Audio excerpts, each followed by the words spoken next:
Je m'appelle Alain Lacoste, je suis docteur en médecine, je suis membre de la commission médicale de la FISA depuis 1990 et j'en ai été élu à la présidence lors du congrès de Zagreb en l'an 2000. On a été confronté assez rapidement à des problèmes de dopage de grande envergure dans les années 70, qui était un dopage institutionnalisé dans certains pays de l'Est.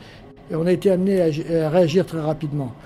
Tout d'abord en imposant les contrôles hors compétition dès 1983, et on sera la première fédération internationale à mettre en place un système de contrôle hors compétition à une très grande échelle.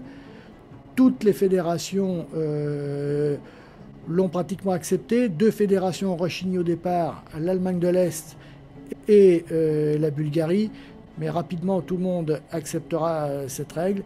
Et les pays qui refuseront les contrôles se verront menacés d'interdiction de courir, ce qui réglera le problème très rapidement. En 1989, on établira la première radiation à vie d'emblée pour la première infraction. Et lorsqu'on adoptera le Code mondial antidopage en 2003, on sera amené à faire marche arrière et à ramener cette sanction maximum à 2 ans. C'est pour ça que la FISA se réjouit du fait qu'on soit quand même repassé une sanction de 4 ans.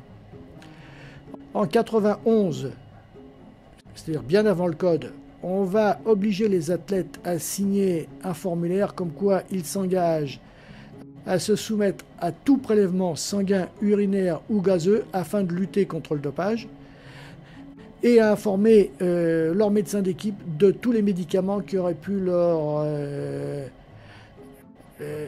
avoir été conseillés ou administrés avant les stages terminaux. On est un sport qui est relativement épargné, ce qui ne veut pas dire qu'on n'a pas de cas. Si je regarde les cas qu'on a eu à traiter ces 10 dernières années, on a eu affaire à 27 contrôles positifs en 10 ans, dont 8 contrôles sur une affaire où on a utilisé les biotechnologies en 2007, qui concernait l'équipe russe, où 8 athlètes seront suspendus en même temps. J'ai toujours considéré que pour être positif en compétition, il n'y avait que 2 possibilités. Soit on était un pauvre, soit on était un imbécile. Toute personne intelligente et qui a les moyens pourra se préparer en toute tranquillité et en étant totalement négative lors des contrôles terminaux.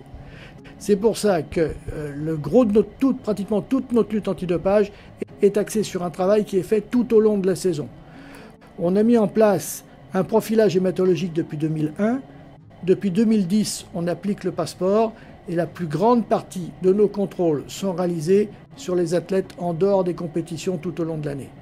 On travaille sur des profils, on travaille sur des ciblages et le nombre de contrôles qui est fait lors d'un championnat du monde, lors de la période terminale, est certainement moins important que ce qui est fait tout au long de la saison.